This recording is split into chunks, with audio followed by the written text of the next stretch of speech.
नमस्कार मित्रों, महाचिति YouTube channel में एक बार फिर आपका हार्दिक स्वागत है।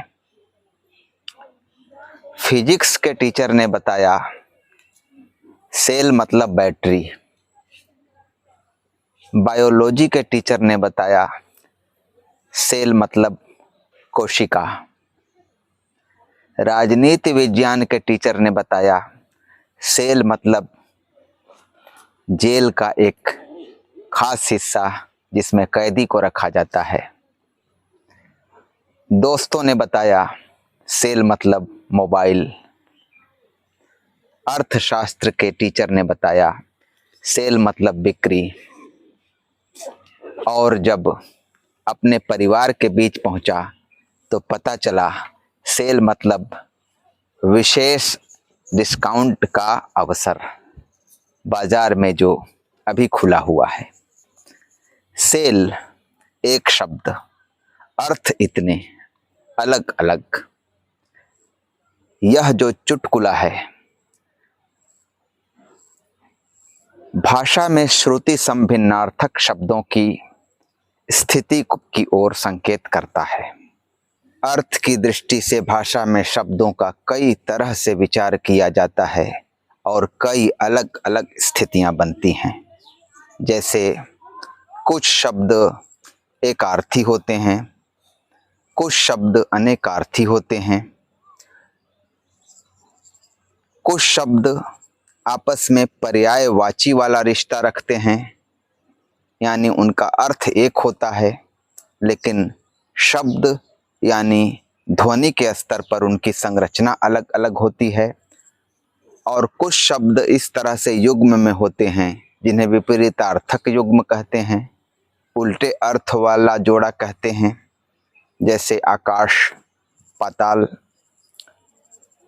यहाँ हमने श्रुति संभिन्नार्थक शब्दों के बारे में एक चुटकुला आपके सामने पेश किया था। जब से भाषा शिक्षा का विधिवत आरंभ स्कूली कक्षाओं में होता है, तब से श्रुति संभिन्नार्थक शब्दों से परिचय कराया जाता है। जैसे शर और सर। शर मतलब बाण और सर मतलब तालाब या सिर भी। अर्थ एक हो और शब्द अनेक हों, यानी एक पदार्थ को अनेक ध्वनि संरचनाओं से अभिव्यक्त किया जाए तो उसे उन सारी ध्वनि संरचनाओं को या भाषिक इकाइयों को हम पर्यायवाची शब्द कहते हैं। जैसे पहाड़, गिरी, अचल आदि। तो शब्द और अर्थ का जो रिश्ता है वह रिश्ता भी कई स्तरों का होता है। इतने प्रकार के शब्दों से तो ये पता चलता ही है, लेकिन एक दूसरा स्तर भी है अभिधा, लक्षणा और व्यंजना का। अभिधा का मतलब होता है अगर हम शब्द का उच्चारण करें और एक निश्चित अर्थ की प्रतीति हो जो कि उसका प्रसिद्ध अर्थ या शब्दकोशीय अर्थ होता है, तो कहते हैं कि यहाँ अभिधा शक्ति कार्य कर रही है, अभिधा नामक शब्द शक्ति कार्य कर रही है। अभिधा ही आधारभूत शब्द शक्ति है और शब्द शक्ति का मतलब है शब्द को अर्थ से संबद्ध करने वाली शक्ति या प्रक्रिया। सच बात तो ये है कि शब्द शक्तियाँ जो अभिधा, लक्षणा, व्यंजना और अभिहितान्वयवादी दृष्टि के अनुसार एक तात्पर्य नामक भी शक्ति की कल्पना की गई है। ये वस्तुतः पुरानी भाषा में कहें तो वृत्तियां हैं, क्योंकि शक्ति तो सिर्फ अभिधा को कहते हैं और अभिधा आधारभूत शब्द शक्ति है।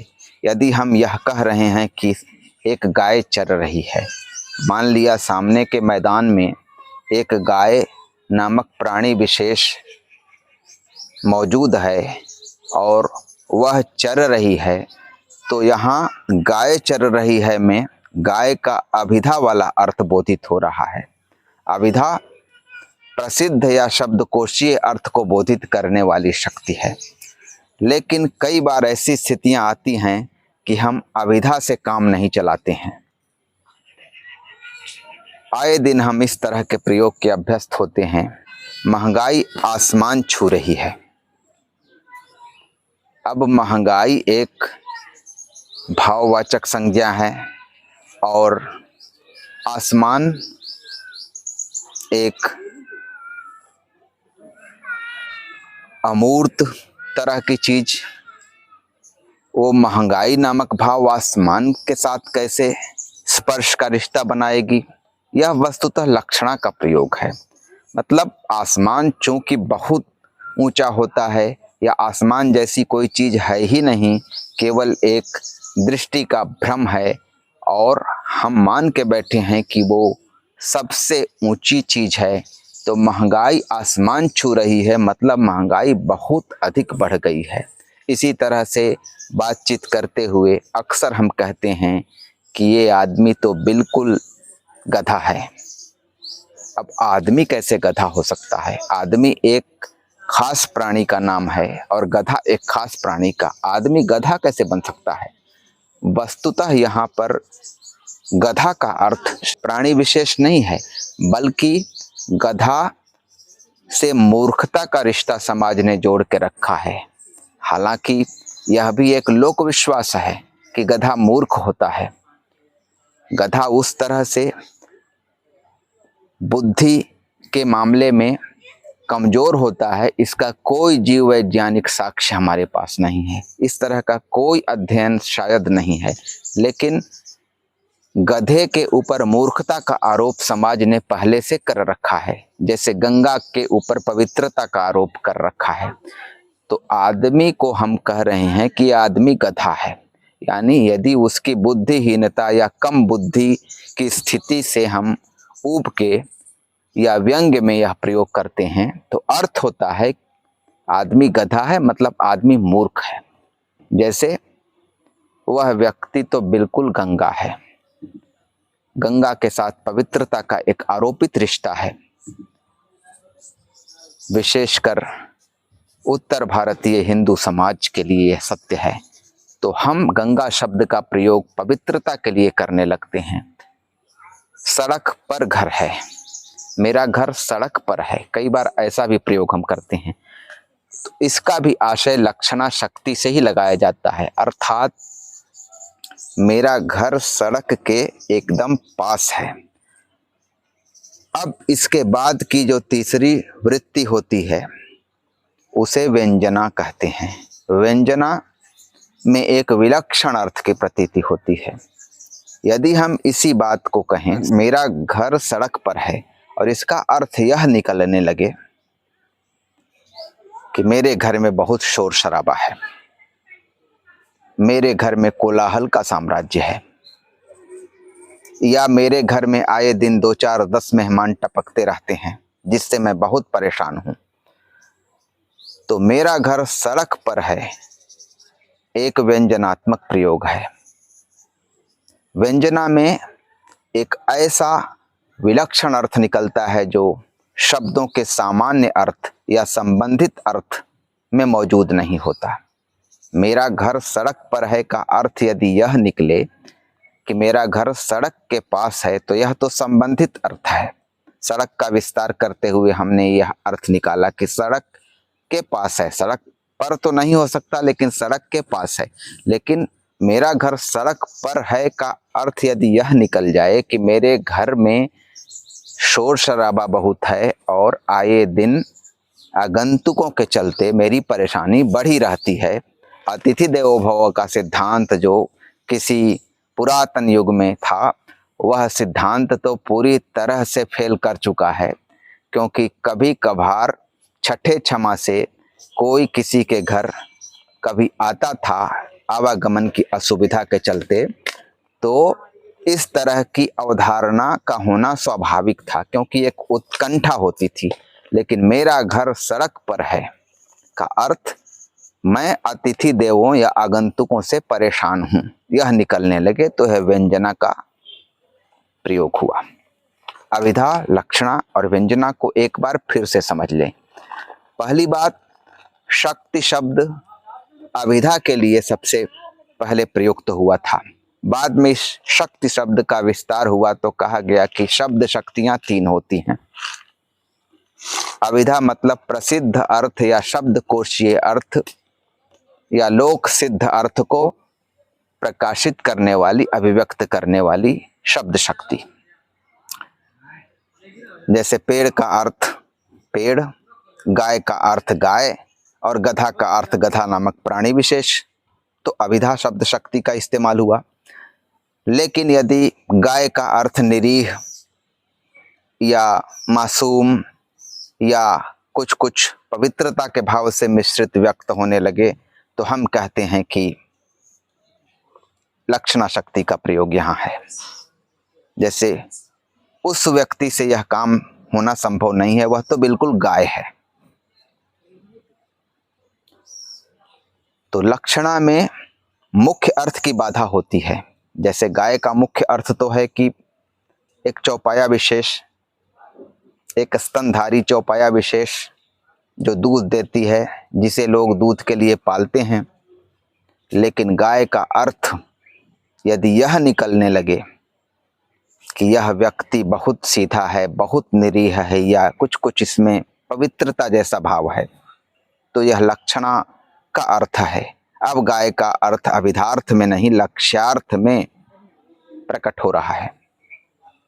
मतलब मुख्य अर्थ की बाधा हो रही है, और मुख्य अर्थ की बाधा होने की स्थिति में संबंधित अर्थ, गाय का संबंधित अर्थ है कमजोर, निरीह, मासूम या कुछ हद तक पवित्र, वह निकल रहा है। तो ये लक्ष्यार्थ या लक्षणा शक्ति वाला अर्थ है। तीसरा जो शब्द व्यापार है, तीसरी जो शब्द वृत्ति है वह व्यंजना। व्यंजना मतलब विशेष अंजन, व्यंजन। आँखों में जैसे कहा जाता है कि अंजन लगाने से आँखों की ज्योति बढ़ती है और वे चीज़ें दिखने लगती हैं जो आमतौर पर दिखाई नहीं देती।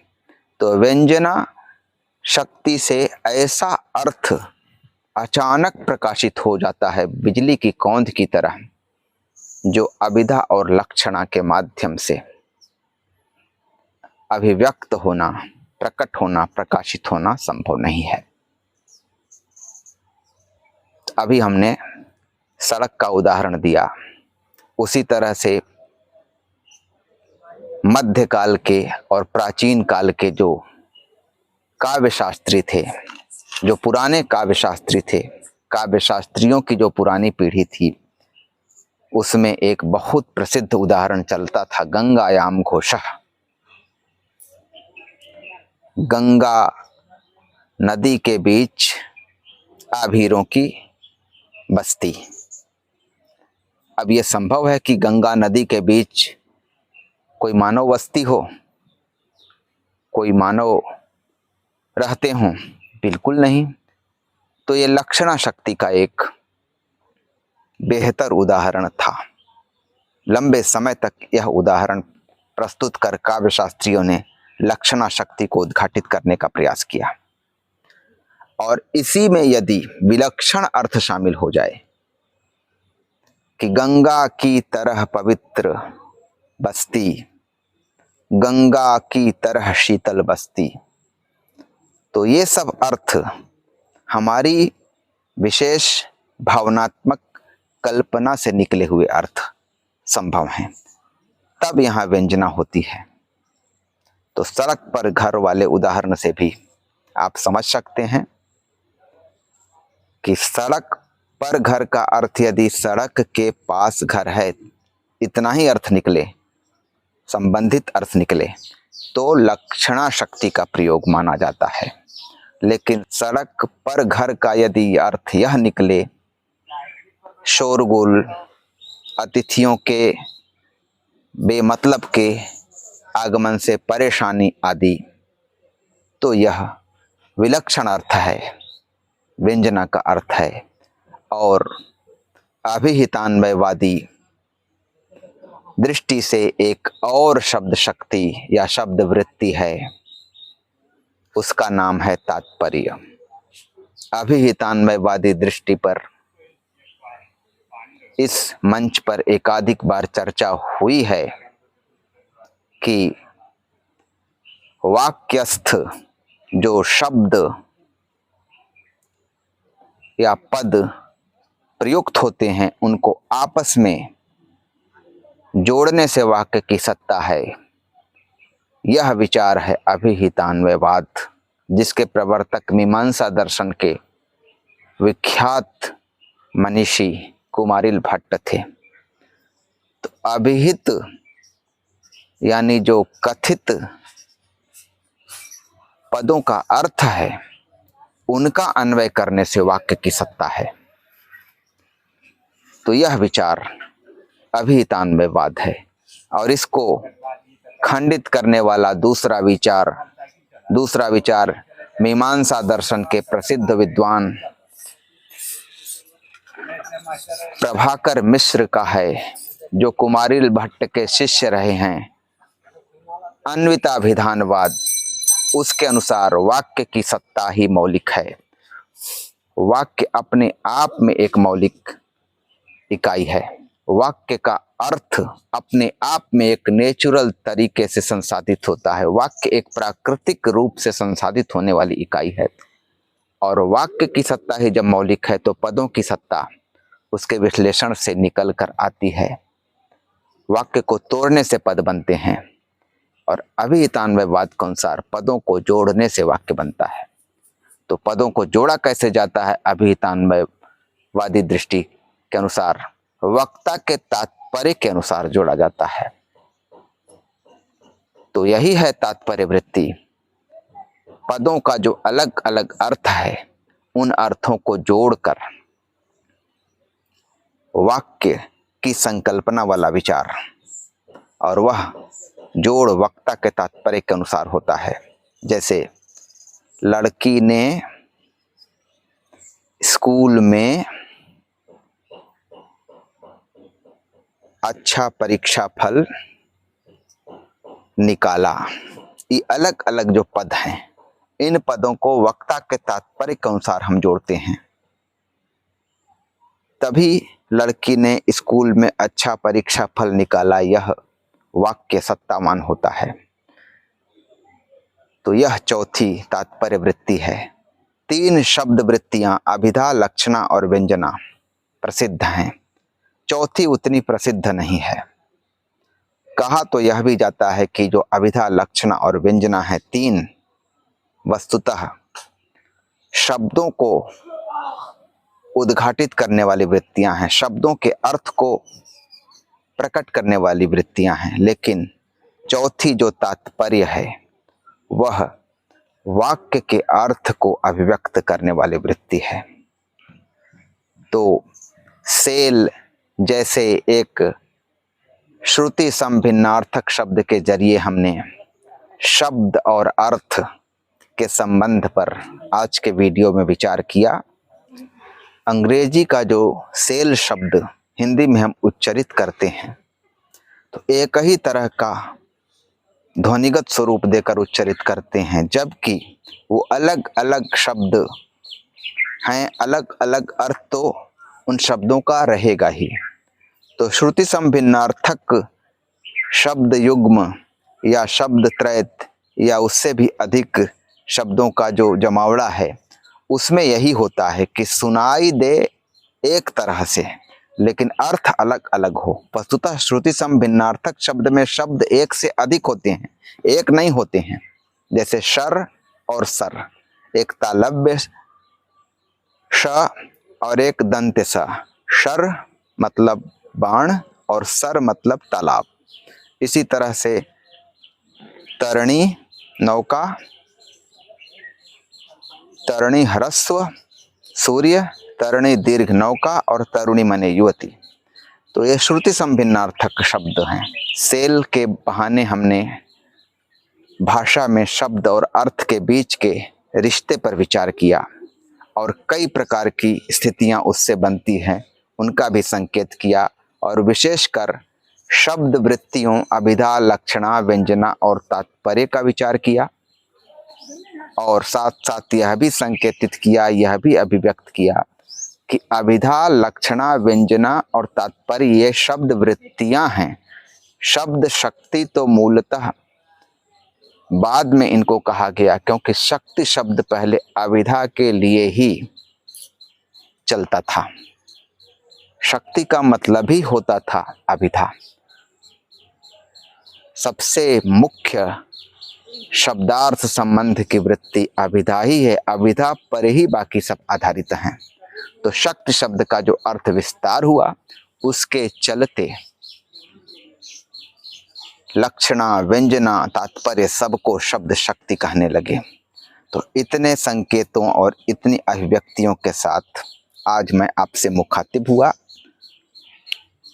आज का वीडियो यहीं तक।